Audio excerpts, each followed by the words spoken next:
बद्रीनाथ और मंगलौर जीतने के बाद मुझे भरोसा है कि केदारनाथ के लोग गढ़वाल के साथ जो अन्याय हुआ है उसको याद करते हुए, जो केदार बाबा के संग अन्याय हुआ उसको याद करते हुए कांग्रेस के पक्ष में मतदान देने के पक्ष में है।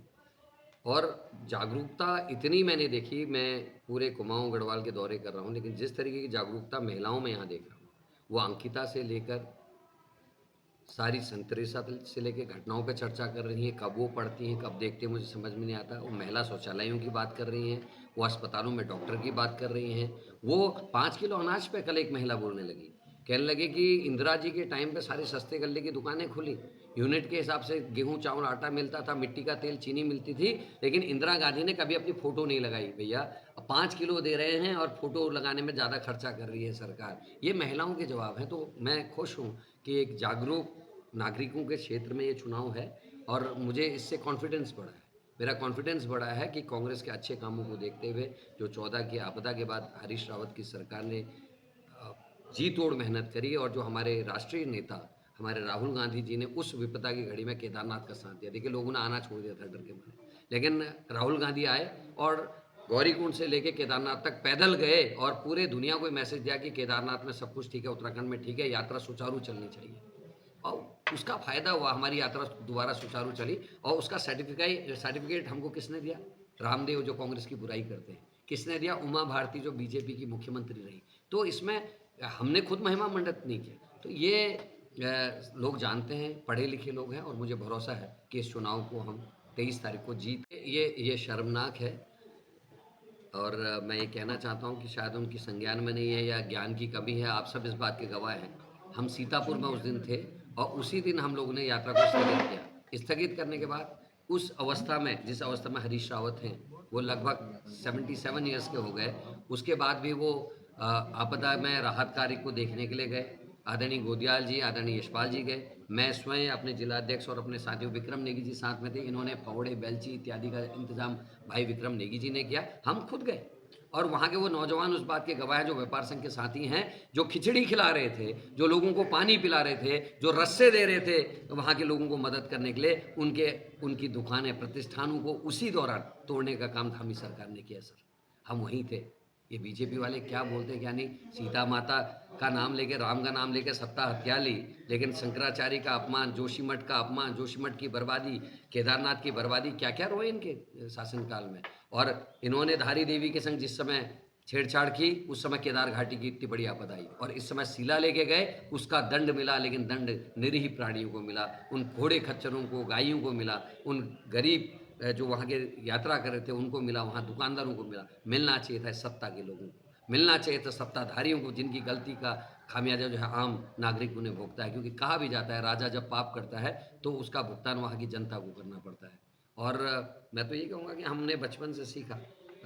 वो कहते थे ना, हमारे जो गुरु हैं चाणक्य, जो कहते थे, जिस देश का राजा व्यापारी होगा, जिस देश का राजा व्यापारी होगा, उस देश की प्रजा भिखारी होगी। और दुर्भाग्य से इस समय सत्ता में वहाँ भी व्यापारी बैठे हैं दो, और यहाँ का जो मुख्यमंत्री है वो भी एक व्यापारी के रूप में जाना जाता है पुराने समय से अभी तक। नदियाँ बेच दी, जंगल बेच दे, हमारे खनिज बेच दे, हमारे परीक्षाएं बेच दी, चाहे वो SSC हो, चाहे पटवारी पेपर लीक हो।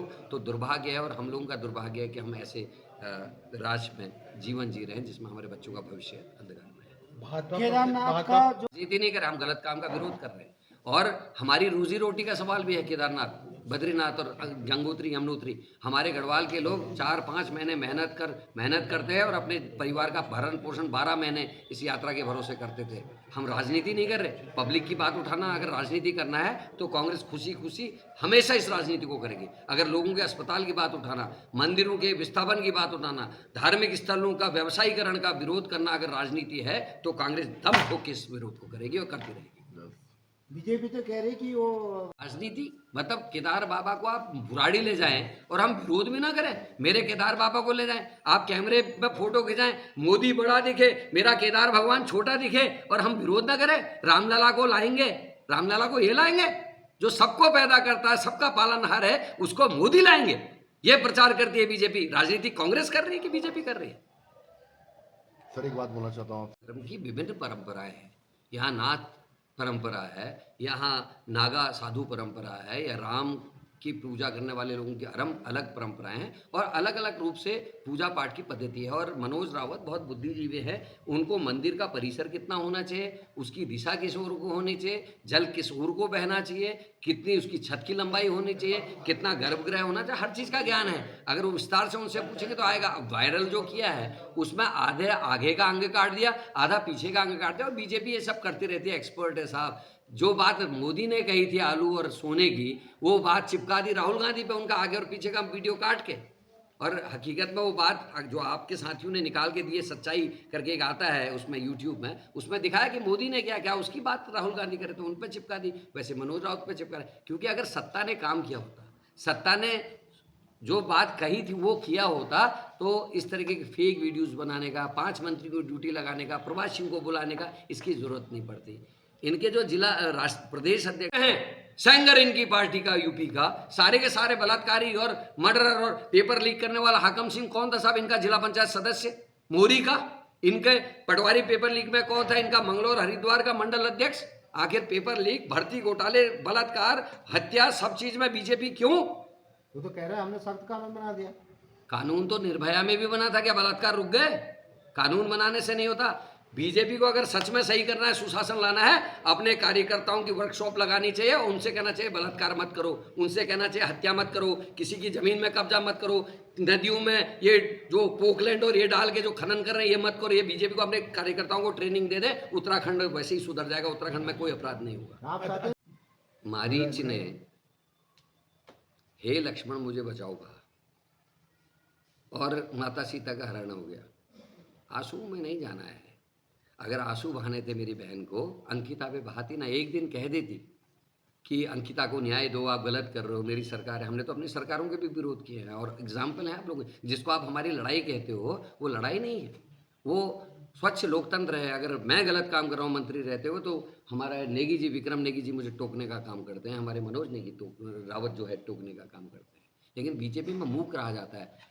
अंकिता भंडारी में आपको याद होगा, जब मैं यात्रा निकाल रहा था, अंकिता न्याय यात्रा, और मैंने गढ़वाल का दौरा किया, उस दौरे में आपने एक चीज़ महसूस किया, उस दौरे के बाद इसी बहन ने, नौटियाल जी ने, मेरे पुतले जलवाए। लेकिन क्या पुलकित आर्या के खिलाफ एक शब्द बोला? ऋषिकेश की एक बहन जो बीजेपी महिला मोर्चे की सदस्य थी, उसने ये कहा कि अंकिता को न्याय मिलना चाहिए, उसको 1 हफ्ते के अंदर पद से बाहर कर दिया, पार्टी से बाहर कर दिया। तो वो महिला जब महिलाओं के लिए नहीं रो रही है, महिलाओं के न्याय की बात नहीं कर रही है, तो केदारनाथ के लिए आंसू बहा के कुछ नहीं होगा। केदार बाबा सब जानते हैं, वो तो ईश्वर है, हृदय को भी पहचानते हैं। ठीक है।